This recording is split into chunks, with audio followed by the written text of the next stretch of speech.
aquí en esta porción, encontramos por una parte la autoridad de la Sagrada Escritura. ¿En qué sentido? Y es la bandera de lucha de la Reforma, sola Escritura, frente a la Iglesia de Roma, que ponía la Escritura y al lado de la Escritura ponía el magisterio, ponía la tradición y todo lo que el Papa pudiera ir agregando. ¿Por qué nunca han escrito o han, escrito, ¿cierto?, puesta en tomos esa tradición? Porque no dice se transmite de generación en generación, de sacerdote a sacerdote, de cardenal a cardenal, de papa a papa, y ahí se le puede agregar lo que sea a la tradición, como por ejemplo inventar ese que está en medio del cielo y el paraíso, eso, el purgatorio, que no es verdad, es una invención de la Iglesia de Roma, ¿cierto?, con el tema de las indulgencias. Entonces ahí en la tradición puede caber todo lo que se le vaya ocurriendo. Y nosotros creemos en la sola Escritura y decimos por eso que la Santa Biblia es la máxima regla de autoridad y doctrina para nosotros. Sobre la Escritura no hay nadie ni nada. Decir sola Escritura, estamos diciendo también de que esa Escritura viene de la boca y del corazón de Dios. Por eso que es la regla o la única regla para nosotros de conducta y fe. ¿De qué manera está la autoridad de la Escritura? Porque hay muchos, sobre todo la teología liberal, en este tiempo que abunda un evangelio diluido, mutilado, mezclado, que en el fondo no es evangelio, que dicen que al menos los 3 primeros capítulos de Génesis es algo figurado, es como una historieta, por así decirlo. Si nosotros creyéramos de que los 3 primeros capítulos de Génesis es una simbología, no es algo real, de que en realidad Adán no existió, estaríamos en serios y graves problemas, porque allí, en los 3 primeros capítulos, está la base, querido hermano en el Señor, está la base de nuestra fe para creer y recibir el Evangelio. Porque allí está Adán, está el pacto de obras, está el pacto que Dios hace con él, y está la caída, pero también está la promesa de la gracia del Salvador. Está el propio Evangelio en Génesis 3:15. Por lo tanto, no creo que haya en esta noche en esta tarde, alguien que no crea en la literalidad del Génesis. Dios bendiga su palabra en nuestros corazones. Toda la Escritura es inspirada por Dios. Toda quiere decir toda, desde Génesis 1:1 hasta Apocalipsis 22. Pablo le dice a Timoteo, 2 Timoteo 3:16, toda la Escritura es inspirada por Dios. Y la palabra inspirada quiere decir exhalada, respirada por Dios. Sale del aliento de Dios. Sale del aliento de Dios, de la boca de Dios, la Sagrada Escritura. Y es el Espíritu Santo quien inspira a los profetas para escribir. Por eso nosotros creemos en la inspiración plenaria, toda la Escritura. Desde Génesis hasta Apocalipsis. La inspiración plenaria de la Sagrada Escritura y la inspiración verbal. Esto quiere decir, cada palabra está allí porque Dios quiso que estuviera allí. Tan importante es la palabra del Señor cielo, la tierra pasará, mas su palabra no pasará jamás. El Señor Jesucristo le dice en su momento a los fariseos: ¿ustedes creen que yo vine a abrogar la ley, a tomarla, a anularla y guardármela en el bolsillo? Yo no vine a abrogar la ley, yo vine a cumplir la ley. Ni una jota, ni una tilde de la ley pasará. Todo tendrá que cumplirse. No de cierta manera, sino que ciertamente el Señor Jesucristo cumplió toda la ley. ¿Qué más encontramos en esta porción? El pacto de obras, que ya me referiré a él. Encontramos la doctrina del pecado original, que eso lo dejaremos para el próximo domingo. También encontraremos la doctrina de la obediencia activa y pasiva de nuestro Señor Jesucristo. Ya dijimos que la autoridad de la Escritura. Nosotros creemos en la literalidad de los primeros capítulos de Génesis. Creemos en la historicidad, que Adán fue un hombre, no es una historia, fue un hombre que existió, así como el segundo Adán, que es el Señor Jesucristo, existió y existe el primer Adán también. Y creemos firmemente lo que sucedió allí en Edén. Y hoy veremos a grandes rasgos qué es lo que sucedió allí.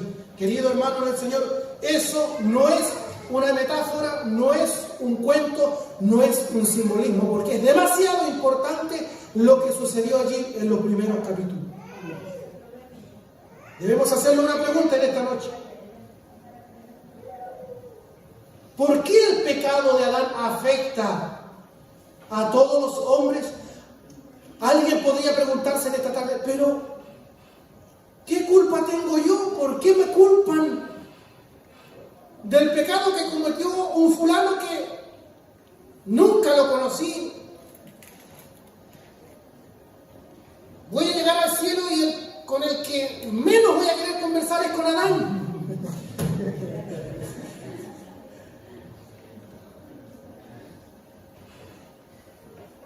Yo lo hubiera hecho de una manera distinta. ¿Usted cree? ¿Está seguro?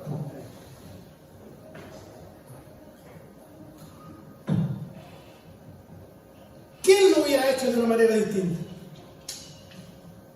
Créame, querido hermano en el Señor, nosotros tuvimos el mejor representante.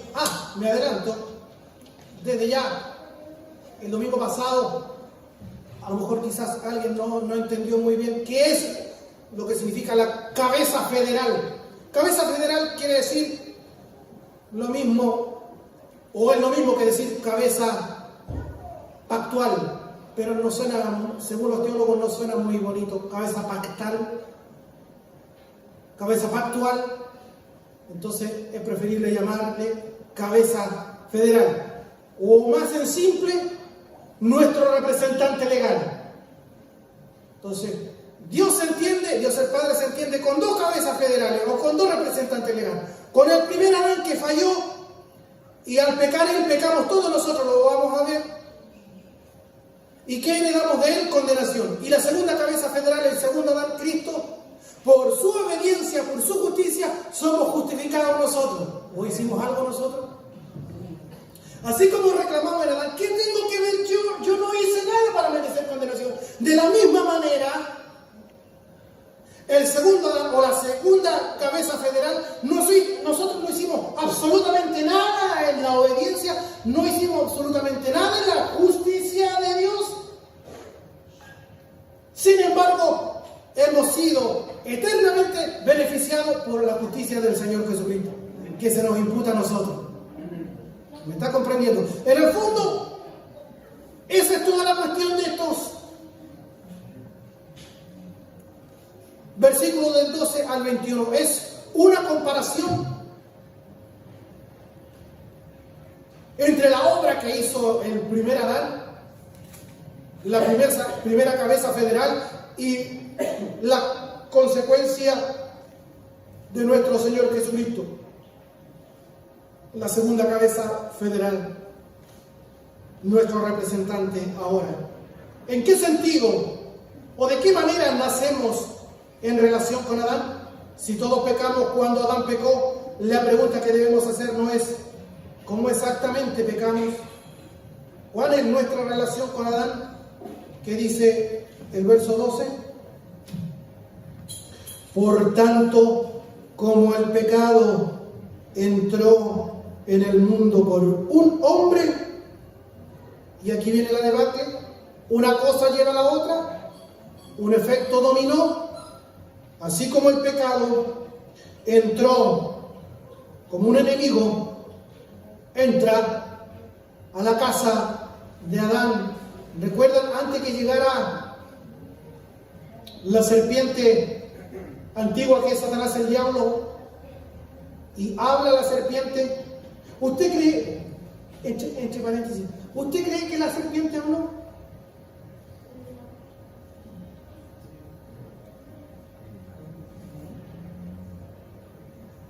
Sigo adelante porque si no va a estar todo.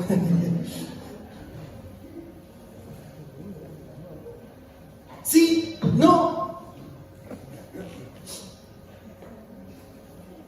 Si usted, acabamos de decir que nosotros creemos en la literalidad del Génesis. Entonces, ¿cree usted que la serpiente habló? Dígame que sí. Una vez fuerte porque estamos siendo grabados. Sí. Sí. Un teólogo liberal, muy liberal, que eso es lo que pasa con la teología liberal, que va un poquito, dice, no es que toda la escritura sea inspirada por Dios. Presten atención, por favor, porque aquí hay un delgado hilo donde la teología liberal se va desviando tanto, que quedan creyendo cualquier aberración. ¿Qué pasó? ¿Están mintiendo el partido? Entonces, ¿qué dice la teología liberal? No creen como creemos nosotros en la autoridad, en la suficiencia, en la inspiración, en la inerrancia, en la perspicuidad o en la claridad de la Sagrada Escritura. No, porque nosotros creemos que desde Génesis y Apocalipsis toda la Escritura plenaria y verbal es inspirada por Dios y es palabra de Dios. ¿Qué dice la teología liberal? No, la Biblia contiene la palabra de Dios. Y al decir eso, que la Sagrada Escritura o la Biblia contiene la palabra de Dios, la teología liberal dice que hay porciones de la Biblia que puede ser una fábula, que puede ser un cuento, que puede ser una invención, que puede ser una alegoría, pero que dentro de eso hay un porcentaje de escritura que es rescatable porque es palabra de Dios. No es así, porque la teología liberal lo que hace es decir que en realidad no existe la literalidad de Génesis o los primeros 3 capítulos de Génesis, y de que el libro de Daniel tampoco, y que el libro de Job no se sabe porque el libro más antiguo de la Sagrada Escritura es el libro de Job.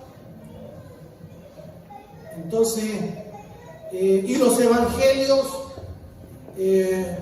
no se sabe si todas las afirmaciones o todas las palabras se le atribuyen al Señor. Entonces a la Sagrada Escritura se le empieza a mutilar la página, a mutilar,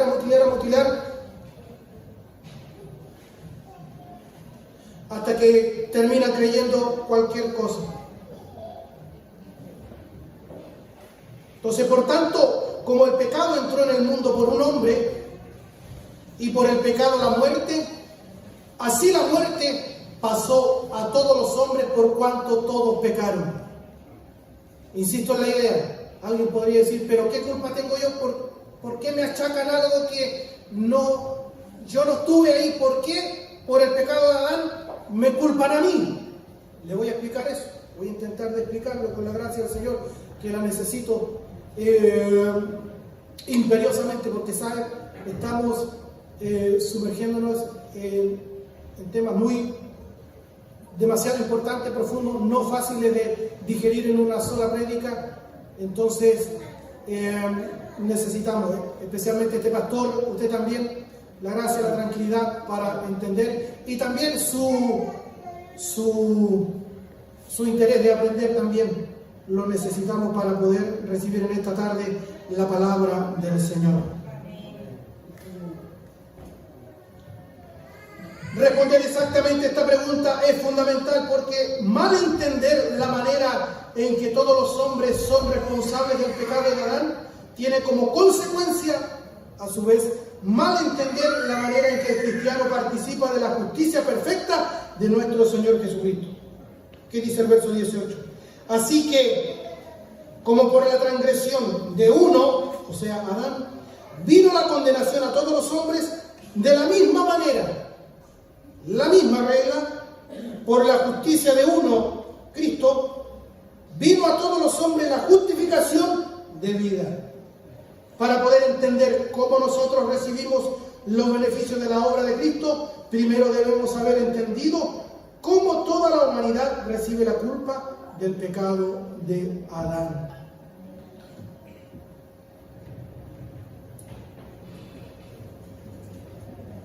¿Por qué el pecado de Adán afecta a todos los hombres? Primero veremos tres nociones equivocadas, erróneas, tocante a la relación que tenemos nosotros con Adán, o nuestro padre Adán, que a mí no me gustaría relacionarme con, aunque la Biblia lo dice, ¿ya? Ahora, si usted se topa con Adán en el cielo, salúdelo, igual es hermano suyo. No crea que Adán y Eva van a andar solo por ahí en una parcela, para allá, al último.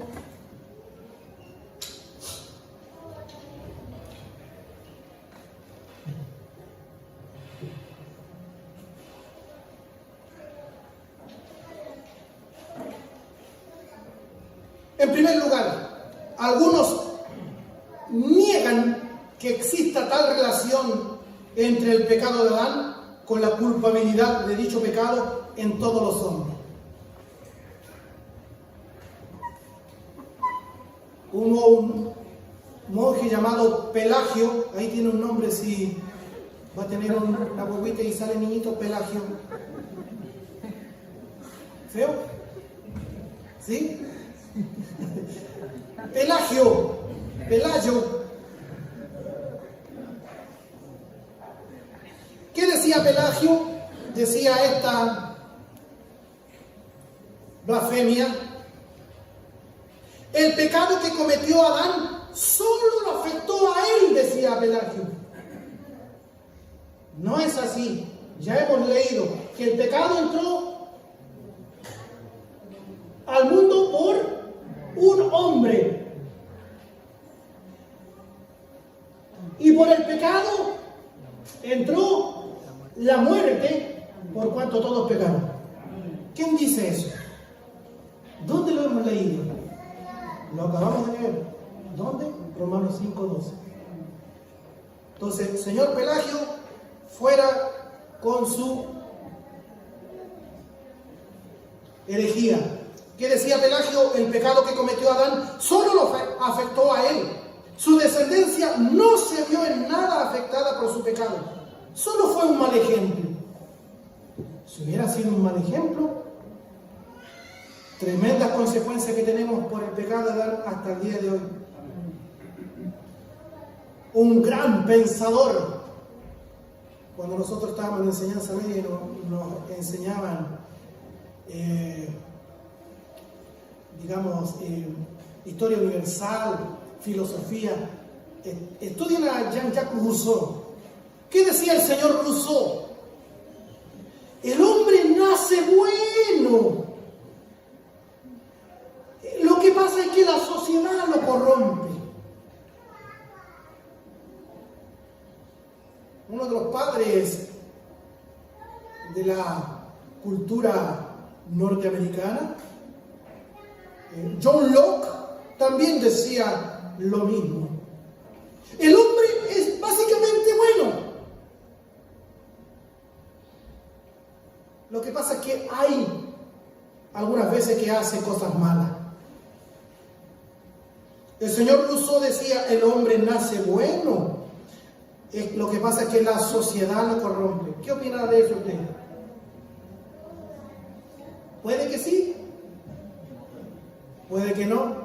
¿Qué dice la Sagrada Escritura?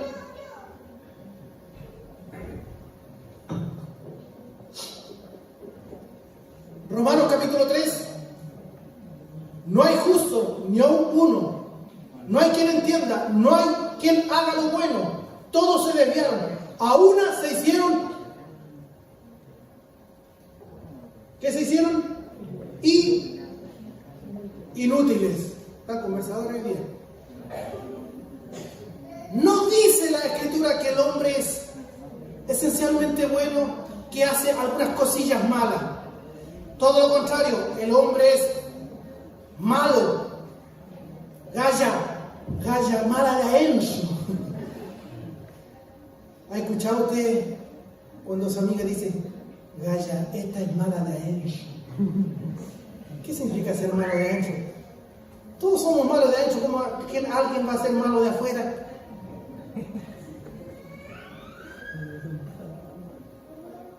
No, es al revés. El hombre es esencialmente malo, la mujer es esencialmente mala. A veces hace algunas cosas buenas. Como qué cosas buenas, como por ejemplo usted cuando va al mall con su marido y hay un mendigo así y le dice, amor, dale 1,000 pesos a ese roto. Y todo lo que motiva esa aparente buena obra está motivado por nuestro egoísmo, así que al final se cumple lo que dice Isaías, que todas nuestras buenas obras son miradas, tratadas como trapos de inmundicia. No, señor Rousseau, el hombre no nace bueno, el hombre nace malo. Usted ve estas guaguitas que andan por ahí recién nacidas. No es que sean buenas, son unos angelitos de Dios. No, dijo el pastor Sugel, son pecadorcitos.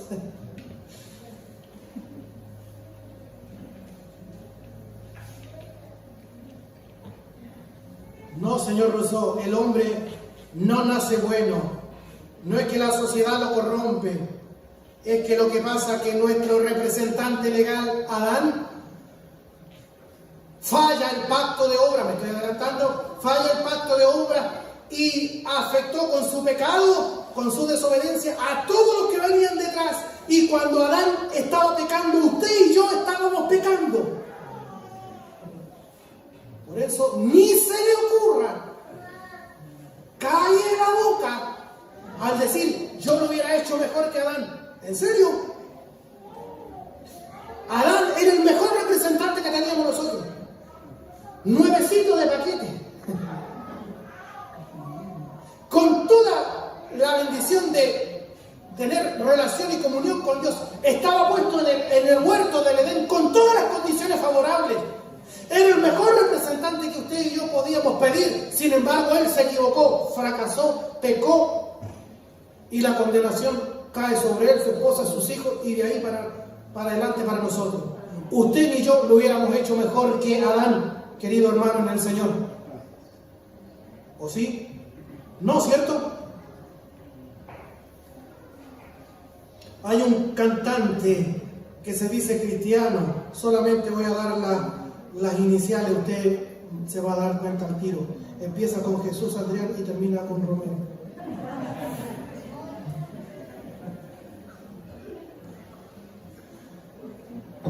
Escribió un libro, Cenando con Jesús. Dice él en ese libro, los bebés nacen santos sin conocer el pecado. Señor Jesús Adrián Romero, eso es antibíblico, no tiene ningún sustento. Vuelvo a leer.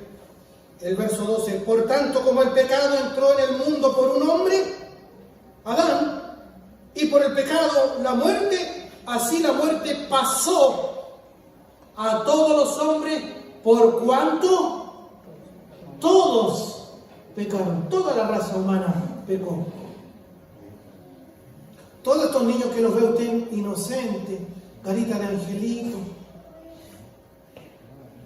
¿usted tiene que enseñar a mentirle a esto? ¿Semilla? ¿Tiene que enseñar a mentirle? ¿Tiene que enseñar a robar? No lo traen en el ADN. ¿Qué es lo que nos cuesta a nosotros? Nos cuesta inculcarle lo bueno. Usted los ve, carita de inocente. Lo que pasa es que en ellos aún no han pasado ese umbral. Solo Dios sabe cuánto se traspasa ese umbral desde la inocencia a la responsabilidad y comienzan a cometer sus primeros pecados. Uno de estos niños, ni Dios lo permita, mueren en este estado en la infancia o al nacer, o etcétera, o nace muerto, o tiene un aborto espontáneo su madre y ese nonato obviamente no alcanza a nacer. Entre paréntesis, un tiempo atrás en el gobierno del presidente Piñera se promulgó una ley, ¿se acuerdan ustedes? Que esos niños y niñas que nacían muertos se le debe poner un nombre. ¿Se enteraron de eso? Porque antes partían como NN, ahora la ley permite y mandata a ponerle nombre. Ya, sí, algún hermano. Aquí hay un caso conocido, con mucho respeto lo digo. Ese niño no alcanza a nacer, o si nace, respira un instante siquiera, luego parte de esta vida. No alcanzó a diferenciar cuál era su mano derecha, cuál era su mano izquierda, no alcanzó a pecar. Pero la Escritura dice, por cuanto todos pecaron. ¿Qué es lo que pasa? ¿Para dónde va ese niño? Ese niño va a la gloria porque el Señor Jesucristo murió por él. Lo que pasa es que Dios al final de los tiempos abrirá los libros y allí está escrita todas las obras que los hombres han hecho impíamente, ¿sí o no? Está aquí, ¿verdad? ¿Qué obra hicieron estos infantes? Ninguna. No se alcanzó a escribir en el libro. Sin embargo, la obra suficiente del Señor Jesucristo, su inmenso amor, su gracia abundante, su misericordia que es más alta que los cielos, estos niños van salvados a la gloria del Señor. Bendito sea su nombre. Alabado sea el nombre del Señor.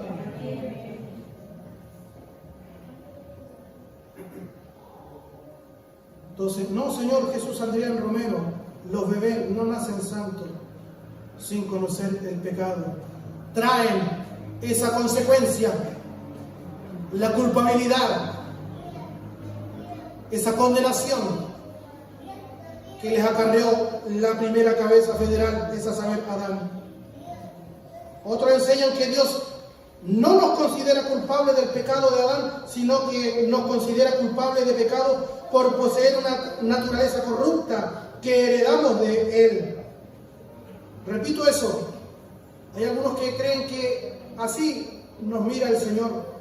Otros enseñan que Dios no nos considera culpables del pecado de Adán, sino que nos considera culpables de pecado por poseer una naturaleza corrupta que heredamos. Aunque hemos heredado una naturaleza corrupta, pero no es lo que dice la Sagrada Escritura. Precisamente lo que dice la Sagrada Escritura es que cuando Adán estaba pecando, como era representante suyo y mío, también nosotros en él estábamos pecando. Porque si entendemos bien las consecuencias del primer Adán, vamos a entender muy bien las consecuencias y las bendiciones que trajo el postrer Adán, que es justificación. Y así glorificaremos a Dios. y serviremos y adoraremos su nombre con mucha más gratitud. No niegan que tengamos culpa, pero dicen que la culpa no es por el pecado de Adán, sino que la culpa es por nuestra condición personal. Aunque es verdad que nacemos con una naturaleza corrupta heredada de Adán, esa no es la base en torno a nuestra culpabilidad. Pablo señala en el capítulo 5 que la causa de nuestra condenación es el pecado de Adán. ¿Cuál es la causa de nuestra condenación? El pecado de Adán.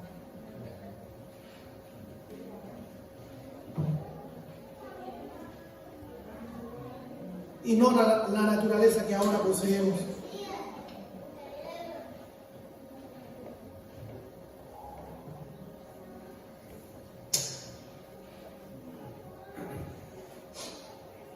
Mire lo que dice el verso 16, parte B. Porque ciertamente el juicio vino a causa de un solo pecado para condenación. Verso 18.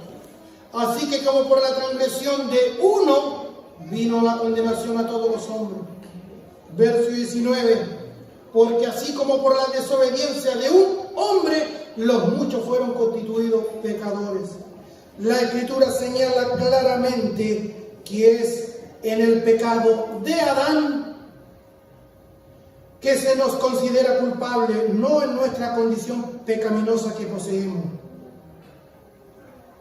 ¿Y qué importancia tiene esta verdad? Tiene toda la importancia, porque entendiendo cómo es nuestro vínculo en la culpabilidad de Adán, vamos a entender nuestro vínculo en la justicia de Cristo. Pablo enseña en todas sus epístolas lo siguiente: Dios justifica al impío, Dios justifica al pecador. No somos justificados porque somos regenerados, no somos justificados porque tenemos una nueva naturaleza. La justificación va antes de la regeneración. ¿Qué dice el capítulo 5, verso 6? Eso es claro y categórico. ¿Qué dice el capítulo 5, verso 6?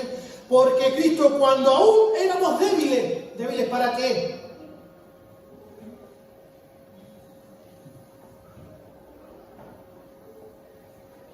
No es que yo soy débil, es que me propongo hacer dieta y no puedo, soy débil. No se trata de esa debilidad. Éramos débiles para salvarnos a nosotros mismos, debido a nuestro pecado. La justificación va, aunque hay algunos que dicen va coetánea la justificación con la regeneración, pero la justificación no es, y aquí hay un hilo delgadito, no somos justificados porque somos regenerados, no somos justificados porque tenemos una naturaleza nueva. La justificación va antes de la regeneración. Así lo dice el verso 6, porque Cristo, cuando aún éramos débiles, a su tiempo murió por los impíos. Verso 8, mas Dios muestra su amor para con nosotros en que siendo aún pecadores, Cristo murió por nosotros. Verso 10, porque si siendo enemigos fuimos reconciliados con Dios por la muerte de su Hijo, mucho más, estando reconciliados, seremos salvos por su vida. Otros consideran que nuestra relación con el pecado de Adán es que en realidad estábamos presentes cuando el pecado. Esta teoría sí que es más tirada de las mechas, y decir. Esta teoría dice que cuando Adán estaba pecando allí en el huerto del Edén, nosotros estábamos presentes allí.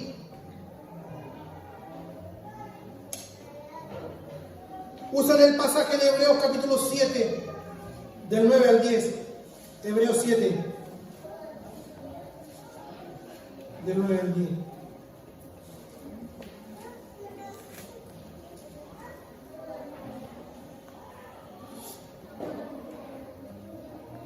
Y por decirlo así, en Abraham pagó el diezmo también Leví, que recibe los diezmos, porque aún estaba en los lomos de su padre cuando Melquisedec le salió al encuentro. Así como Abraham pagó los diezmos a Melquisedec,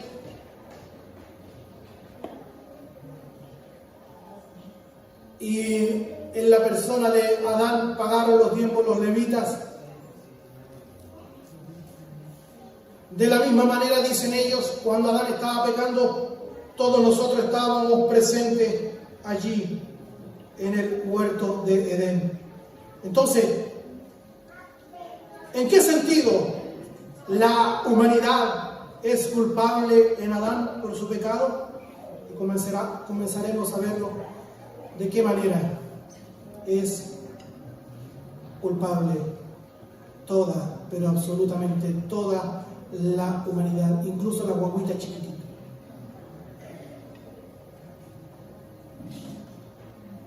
Dios se ha relacionado siempre con el hombre a través de pactos. En la Sagrada Escritura se destacan claramente tres grandes pactos, a saber, el primero, el pacto eterno de redención, que es un pacto intratrinitario, como se dice, un pacto entre Dios Padre, Dios Hijo y Dios Espíritu Santo. Allí no estamos invitados nosotros. Es un pacto entre la Trinidad, y donde está desglosado, explicado, enseñado, como se lo he dicho antes, Efesios capítulo 1, del verso 3 al verso 14. Dios el Padre se compromete a señalar, predestinar, llamar, santificar, salvar todo el tiempo pasado, porque no es que en la presencia de Dios Él vaya viendo un universo paralelo. Él está en un universo distinto, un tiempo al tiempo nuestro. No es así. Es que Dios ha decretado todas las cosas que deben acontecer, porque Dios es soberano. Él es el autor, creador de todas las cosas. En Él, por Él y para Él son todas las cosas. Dios le ofrece un pueblo a Dios el Hijo como regalo, lo predestina, lo elige. El Señor Jesucristo viene a morir para darle redención, y es el Espíritu Santo el que sella como las arras, como el anticipo de que pertenecemos a Dios como pueblo de Él.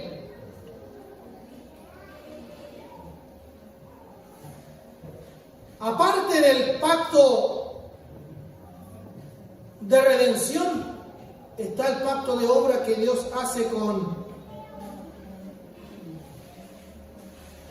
Adán en el huerto del Edén, denominado pacto de obras, pacto adánico, pacto edénico. Puede encontrarlo usted, pero es el mismo pacto. Pacto adánico, pacto edénico, pacto de obras, es el mismo pacto. Y en tercer lugar está el pacto de gracia.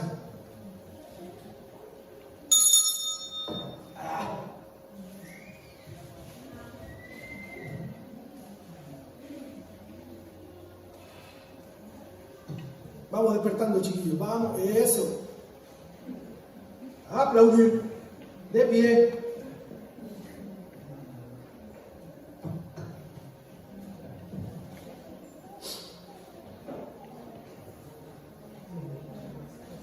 La Confesión Bautista de Fe de 1689, a la cual me confieso en esta noche, adhiero total, absolutamente, dice en el capítulo 7, respecto al pacto de Dios, lo siguiente: la distancia tan grande la distancia entre Dios y sus criaturas. Mire cómo lo expresa. La distancia entre Dios y la criatura es tan grande que aunque las criaturas racionales le deben obediencia a Él como su creador, le debemos obediencia a Él, ¿cierto? Él es el creador, nosotros las criaturas. ¿Por qué tendría que explicarnos Él? ¿Por qué elige? ¿Por qué hace como Él hace? Me anticipo a lo que dice Romanos capítulo 9. ¿Tiene el barro potestad sobre el alfarero?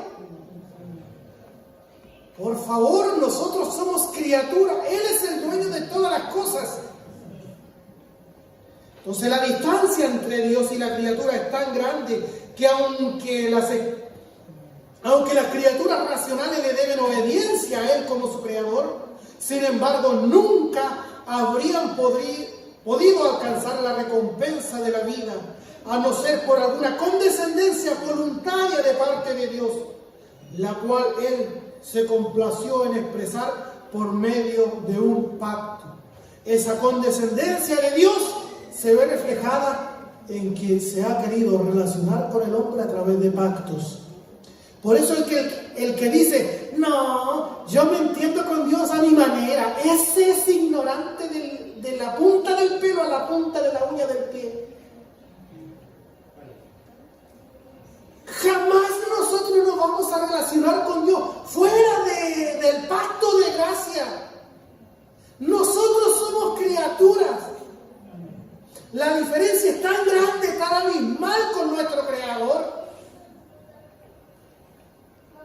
que nunca hubiéramos podido dar nosotros con la puerta de regreso al paraíso, con la puerta de regreso a Dios.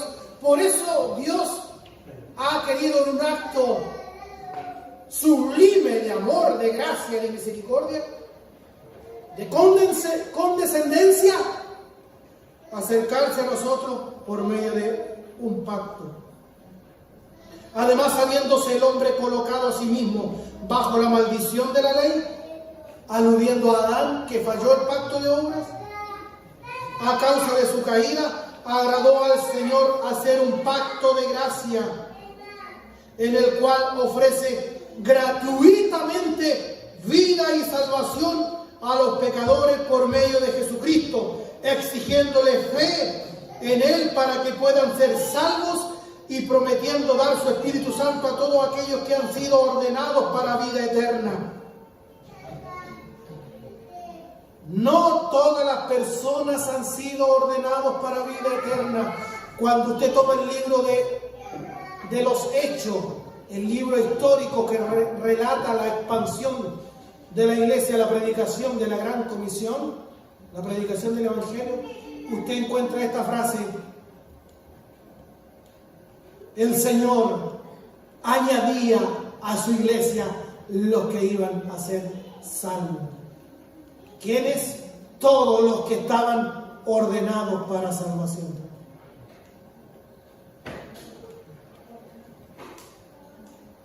Dios bendiga su palabra. El pacto de gracia es revelado en el Evangelio. Esto fue así. En primer lugar, a Adán se le da la promesa de la salvación. ¿Dónde? Génesis 3:15, el protoevangelio o el primer evangelio, por medio de la simiente de la mujer.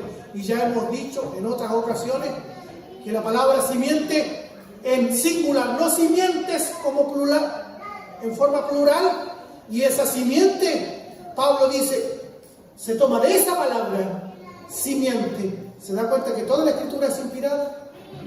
Plenaria y verbalmente. Pablo se toma de esa palabra en singular, dice a la simiente, y dice la cual es Cristo el Señor. Entonces, a Adán se le da la promesa de la salvación por medio de la simiente de la mujer, luego a través de pasos adicionales hasta que la plena revelación del mismo pacto de gracia fue completada en el Nuevo Testamento. Este pacto está fundamentado sobre aquella transacción, aquel acuerdo eterno entre el Padre y el Hijo con respecto a la redención de los elegidos.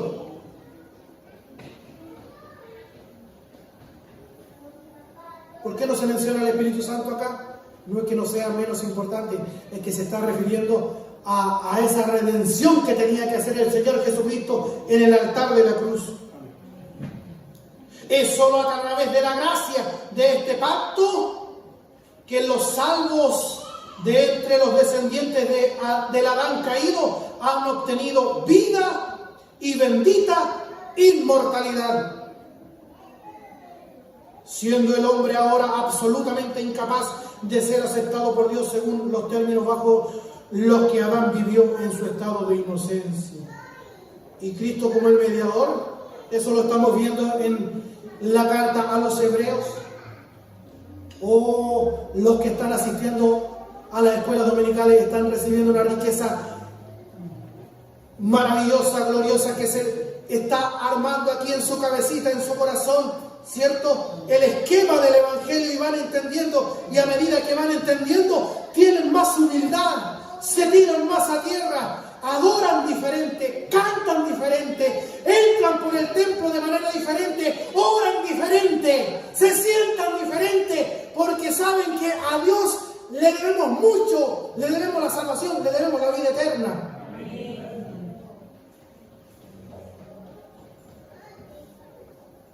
Hasta nuestra actitud cambia de esa puerta para adentro.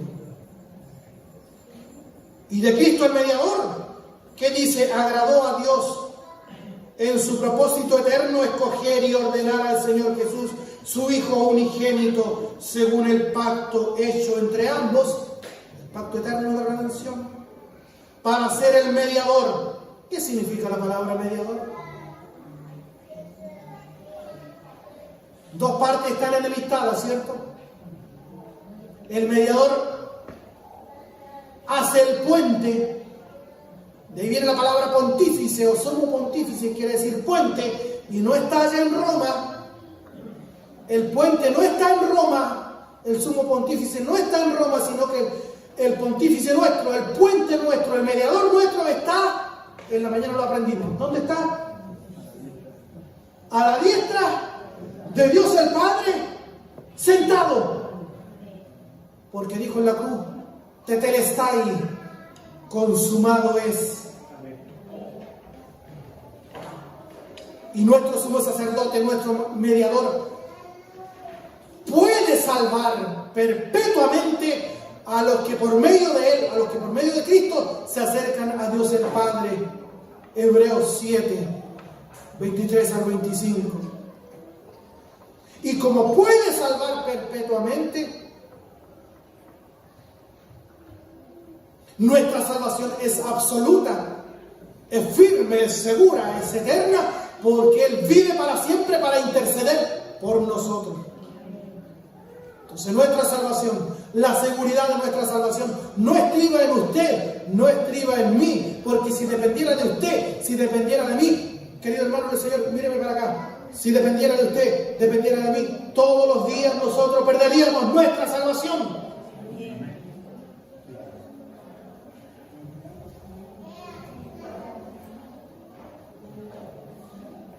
Filipenses capítulo 1, verso 6.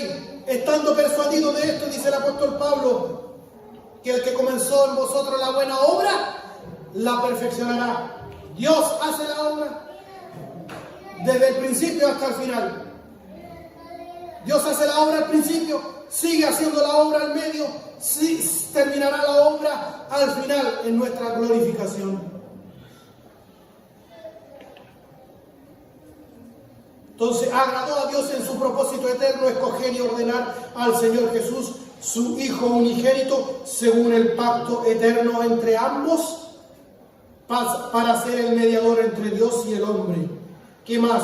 El profeta, el sacerdote, rey, cabeza y salvador de su iglesia, el heredero de todas las cosas, juez del mundo, a quien desde la eternidad le dio un pueblo. Qué maravilloso esto. Esto debería hacernos saltar de gozo y de alegría, que desde la eternidad Dios el Padre le dio una novia al Hijo. Ya estábamos señalados, este pueblo, Estaba señalado, y usted es parte de ese pueblo. Usted es la novia del Cordero. Yo soy la novia del Cordero. Y entre ese pacto eterno de redención, Dios estaba pensando en usted en la eternidad pasada. Ya Dios el Padre había tomado este grupo de salvados y se lo había regalado a Dios el Hijo. Qué maravilloso esto.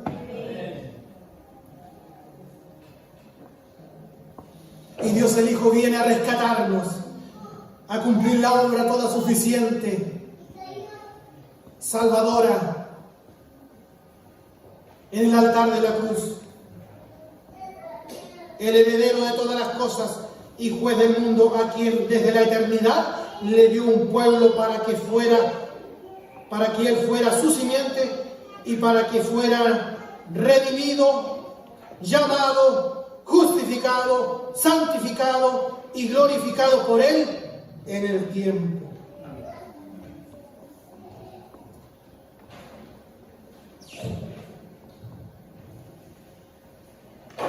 Entonces, ¿en qué sentido la humanidad es culpable en Adán por su pecado? Verso 18, la frase clave de la misma manera. Leo nuevamente el verso 18.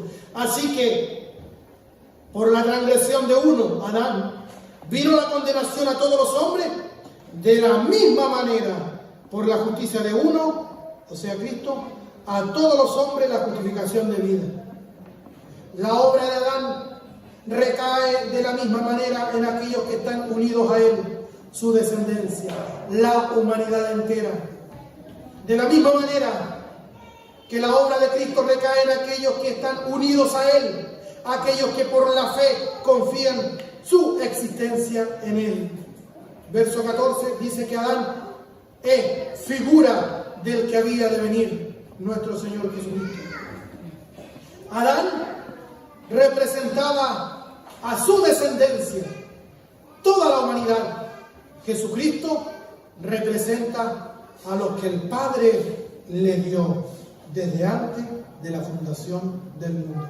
Vamos por favor a Juan capítulo 17. Juan 17, la oración intercesora de nuestro Señor Jesucristo. Juan 17, verso 6, dice: he manifestado tu nombre a los hombres. Miren lo que dice, qué tremenda revelación. He manifestado tu nombre a los hombres que del mundo me diste. Tuyos eran. Qué maravilloso. Por si no capta todavía, vuelvo a leer. ¿Cuántos miles de habitantes vemos en el mundo? 7.000, 8.000 millones de habitantes. ¿Todos van camino al cielo? No, ¿cierto? No creemos en él. Eso es la teoría o la doctrina del universalismo, que Dios vino a morir por todo y murió por todo en el altar de la cruz, y por lo tanto todos se van para el cielo. No, hay un requisito, una condición. Por un lado está la soberanía de Dios. Dios escoge, Dios elige, Dios se predestina. Esa es una gran verdad de la Sagrada Escritura que no la podemos desconocer. Pero por otro lado hay otra gran verdad también, que es la responsabilidad del hombre. Todo el que en mí creyere será salvo, mas el que no creyere ya ha sido condenado. No es que los escogidos y los elegidos y los predestinados tengan un letrero aquí en la frente. No sabemos quiénes son. Por lo tanto, tenemos que seguir nosotros predicando el Evangelio. ¿A quiénes? A todos.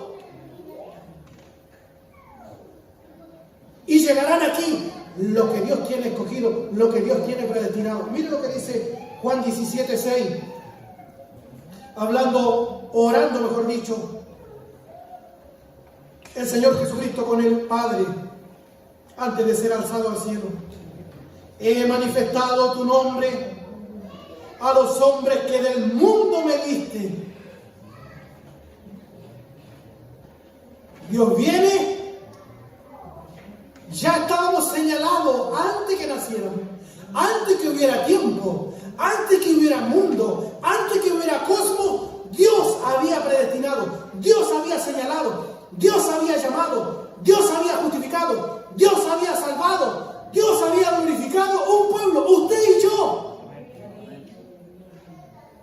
En en el cumplimiento del tiempo estábamos aquí entre todos los hombres y dice el Señor Jesucristo, he manifestado tu nombre a los hombres que del mundo me diste. ¿Qué más dice? Tuyos eran. Hermano, aun cuando usted estaba cochino, sucio, revolcado, embarrado, enlodado, estiercolado, no sé si existe esa palabra, allá en el mundo, sin embargo el Señor Jesucristo está diciendo, tuyos eran. Y como usted y yo éramos de Él, un día llegamos aquí. No porque dijimos, Eureka, di con la puerta, no, porque Dios nos había designado. Tuyos son. Testifiqué. Y de entre medio de todos aquí en el mundo, les anuncié tu nombre a los que me diste. ¿Y por qué me los diste? Porque tuyos eran. No importa que estábamos embarrados con vestiduras andrajosas como el hijo pródigo o como el sumo sacerdote Josué en el Antiguo Testamento. Cuando está Josué, allí el sacerdote, y el profeta lo ve con, recuerda el pasaje, lo ve con vestiduras rotas, lo ve con vestiduras sucias, lo ve con vestiduras embarradas.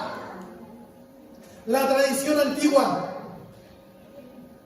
la traducción, mejor dicho, antigua dice que el sumo sacerdote Josué, aparte de tener las vestiduras rotas, embarradas, tenía las vestiduras con estiércol.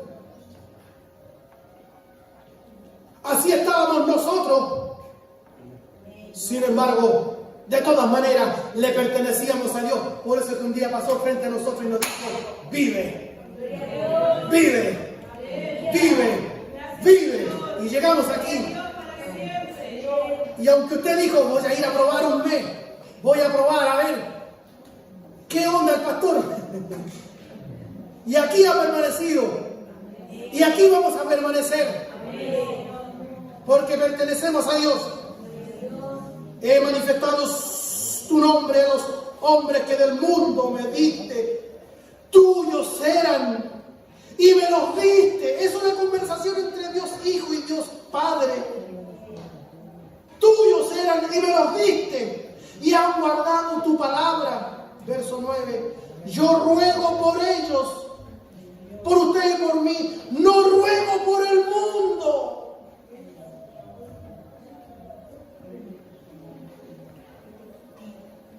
Pero es que, como Juan 3:16 dice, de tal manera amó Dios al mundo. Querido hermanito en el Señor, de a poco le voy a ir soltando la verdad, porque si se le tiro, no la verdad, el alimento sólido, porque si le doy todo el alimento sólido, le puede partir la cabeza, le puede caer mal a la guatita, pero vamos a ir viendo paso a paso, paso a paso. Yo ruego por ellos, no ruego por el mundo, sino por los que me diste, porque tuyos son. Por eso nuestra salvación es segura, por eso estamos seguros en Cristo el Señor. Verso 11, y ya no estoy en el mundo, mas estos están en el mundo, y yo voy a ti, Padre Santo, a los que me has dado, guárdalos en tu nombre, para que sean uno así como nosotros somos uno. Juan 10, 27 al 29.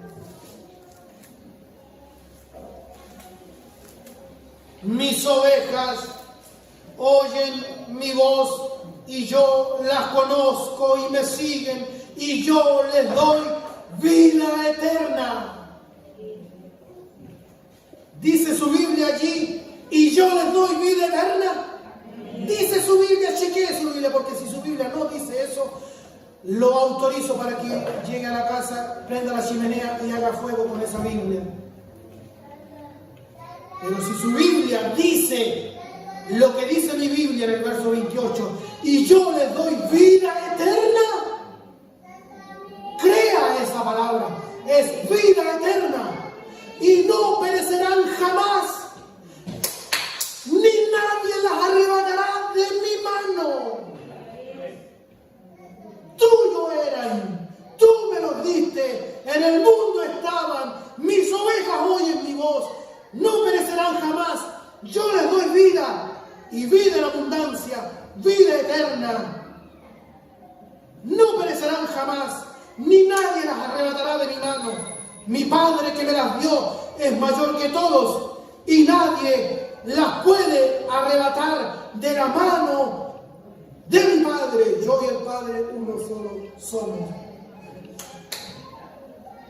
¿Qué argumento más grande y más seguro que estos versos que le estoy leyendo? Nuestra salvación está segura en Cristo. Estamos en la mano de Dios y nadie nos puede arrebatar de allí.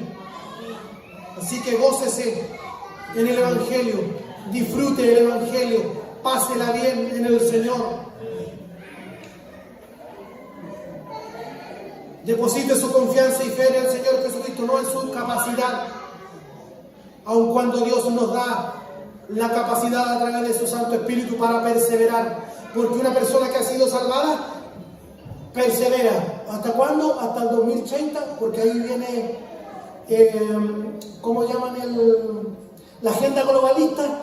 Hasta el 2030. No, nosotros vamos a perseverar hasta el último día cuando el Señor Jesucristo venga. Y ahí se va a completar el proceso de santificación con la glorificación.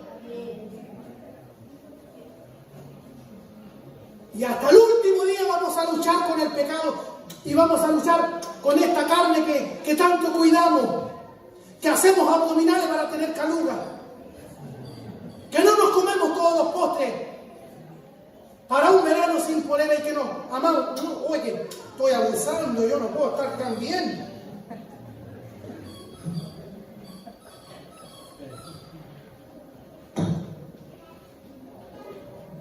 El peor obstáculo para este pastor, el peor obstáculo para Manuel, se llama Manuel.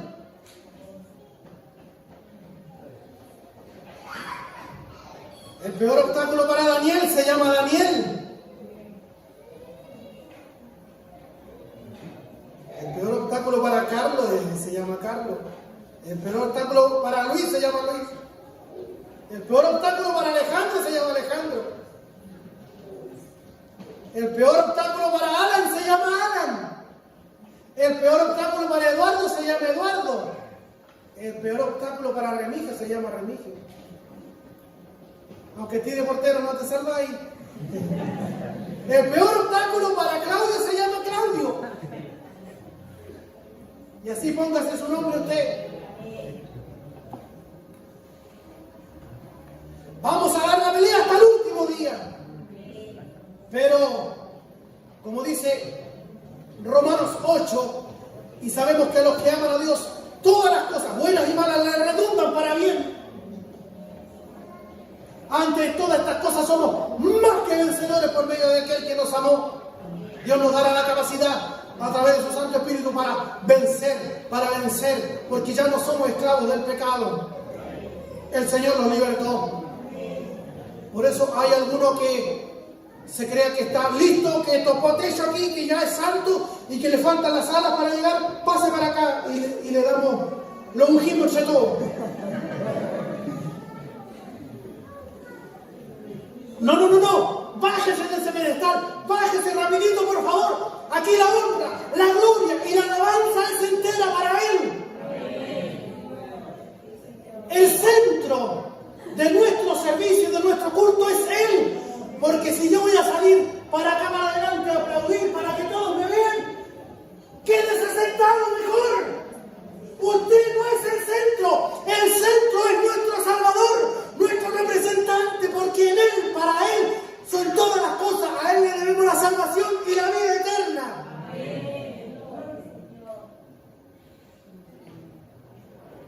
Y eso nos va a hacer andar en humildad. Y el que se cayó, bien, aquí se cayó, levántese aquí, pídale perdón a Dios. Y como nosotros estamos entendiendo la Biblia, estamos leyendo la Biblia,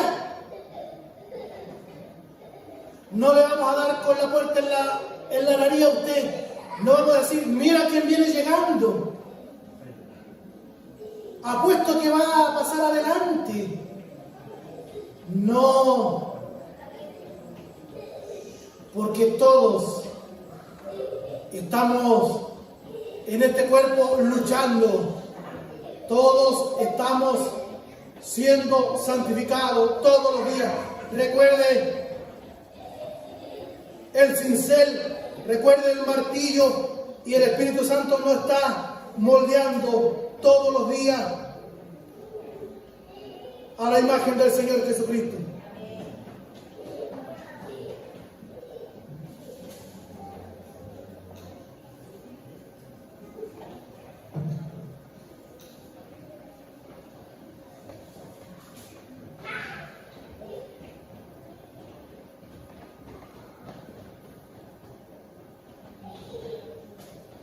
Litro 6, sin envase. No entendieron la...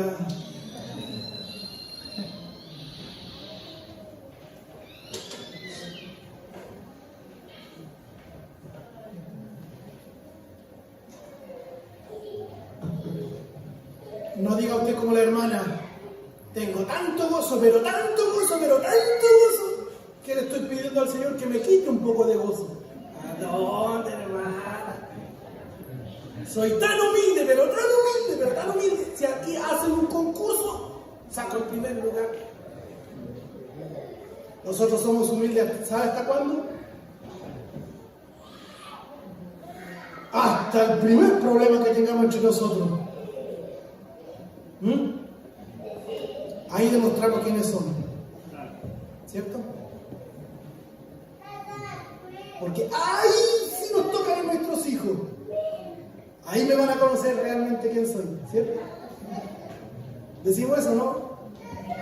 No está predicando por la carne el pastor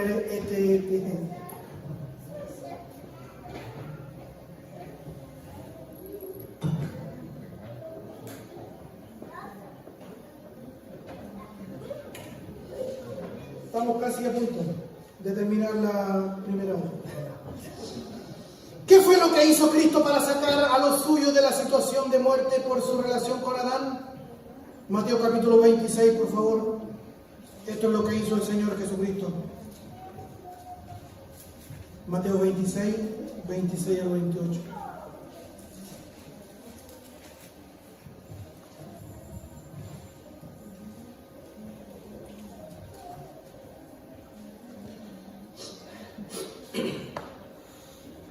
Y mientras comían, estamos hablando de la última cena, tomó Jesús el pan y bendijo y lo partió y dio a sus discípulos y dijo: tomad, comed,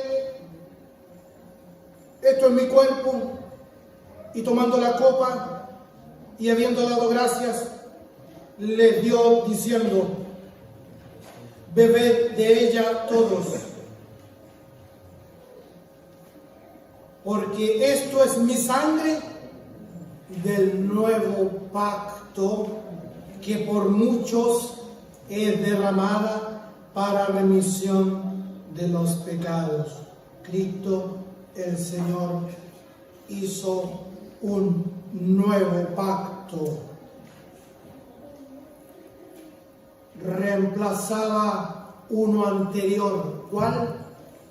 El pacto que Dios había establecido con Adán, en el cual Adán actuó como cabeza, como representante de toda su descendencia, incluido usted y yo. ¿Cómo se llama ese pacto que hizo Dios con Adán? Pacto de obras. Vayamos por favor rápidamente a Génesis capítulo 2. No pretendo detenerme mucho rato ahí, solamente ver lo que tenemos que ver a grandes rasgos. Aquí está el pacto de obras. No, la frase pacto de obras no lo va a encontrar por ninguna parte. Así como la palabra Trinidad no aparece en ninguna parte. La palabra Trinidad no aparece en la Biblia. Pero no porque no aparece la palabra Trinidad, la Santa Trinidad no existe. Es una verdad indesmentible a la cual creemos fiel y firmemente nosotros. Entonces la palabra pacto de obras no aparece, pero están allí todos los elementos. Génesis capítulo 2, versos 15 al 17. Tomó pues Jehová, Dios al hombre, y lo puso en el huerto de Edén para que lo labrara y lo guardase. Y mandó Jehová a Dios al hombre diciendo: de todo árbol del huerto podrás comer, mas del árbol de la ciencia del bien y del mal no comerás, porque el día que de él comieres ciertamente morirás. Allí está el pacto de obras.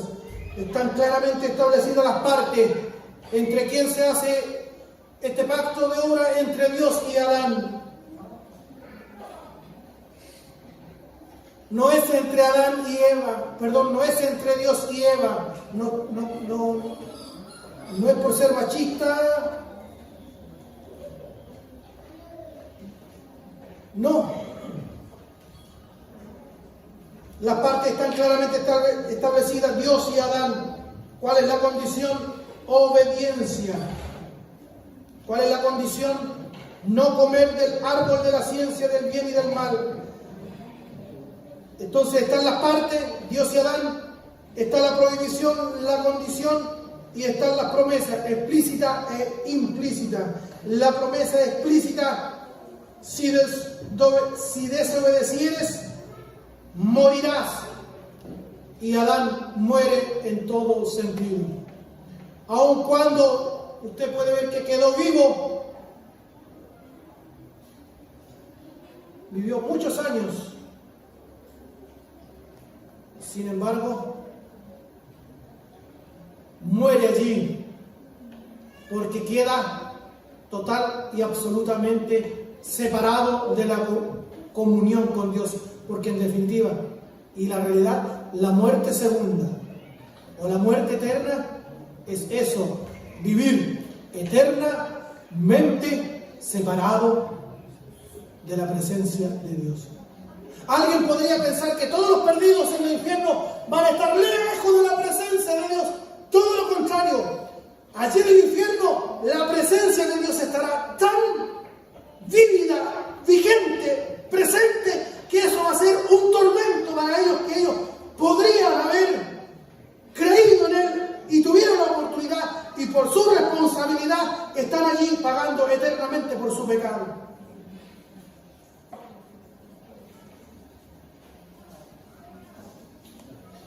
Y la promesa implícita: si se mantenía en obediencia, Adán seguiría disfrutando de Dios y pasaría a tener una relación eterna con Él. El pacto que Dios hizo con Adán es conocido como el pacto de obra. Eran las obras de Adán las que determinaban su relación con Dios. El pacto de obra fue transgredido, y Adán y toda su descendencia estamos condenados por haberlo transgredido. Es por esta razón de que nadie, por las obras de la ley, puede ser justificado por Dios. No solo porque no tenemos la capacidad de cumplir la condición corrupta en la que nacemos, sino porque ya transgredimos ese pacto. Usted y yo también en Adán transgredimos ese pacto de obra. Ya tuvimos la oportunidad de cumplirlo y fallamos cuando nuestro representante falló. Pero, y desde este bendito pero en adelante, quiero que me preste atención, con esto terminamos. Pero, dice el verso 20,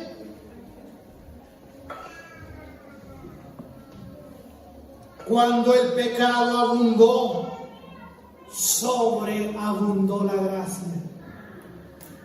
¿Me está comprendiendo? La muerte entra por un hombre, y por ese pecado la muerte, por cuanto todos pecaron. Pero cuando el pecado abundó, ¿cuándo abundó el pecado? Cuando vino la ley de Moisés. los fariseos, el pueblo de Israel, pensaba que la ley había venido para frenar el pecado, para frenar el pecado. Era todo lo contrario. Dios manda la ley de Moisés para que el pecado abundara, para que el hombre viera su pecaminosidad y su culpabilidad. La ley de Moisés vino para poner en evidencia la abundancia del pecado. Pero la Escritura dice aquí en el verso 20, pero cuando abundó el pecado, sobreabundó la gracia. Porque en Génesis 3:15, desde ese instante se inicia la historia de la redención. Aquí en Génesis 3:15 encontramos el protoevangelio o el primer evangelio, cuando Dios le dice a la serpiente, a la mujer: pondré enemistad entre ti y su simiente. Esta te herirá en la cabeza y la simiente te herirá en el calcañar. Es la primera mención del pacto de gracia que Cristo instauraría en el nuevo pacto, en su sangre, como hemos leído nosotros en Mateo 26.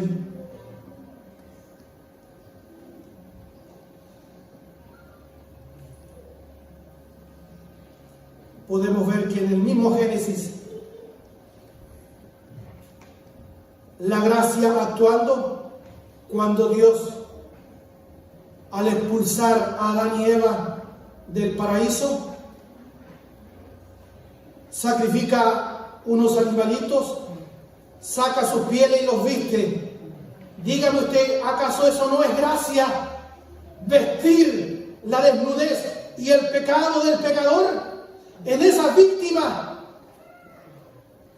en esos animalitos que Dios sacrifica y le extrae las pieles para vestir a Adán y Eva. Allí está en figura el sacrificio y la cruz de Cristo. ¿Cómo que no es gracia eso? Cuando el pecado abundó, sobreabundó la gracia.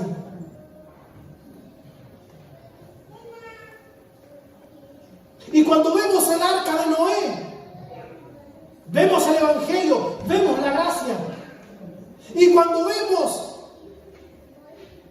la serpiente de bronce levantada en un asta para que todo aquel que mirara a la serpiente de bronce fuera salvado, fuera sanado de la picadura de la víbora.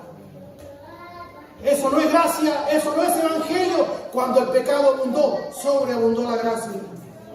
¿Cómo puede disfrutar de los beneficios de algo personal que yo no hice? Ahora, en la persona del Señor Jesucristo, nuestro segundo Adán, nuestra segunda cabeza federal, todo lo que hizo Cristo nos afecta a nosotros, nos beneficia a nosotros.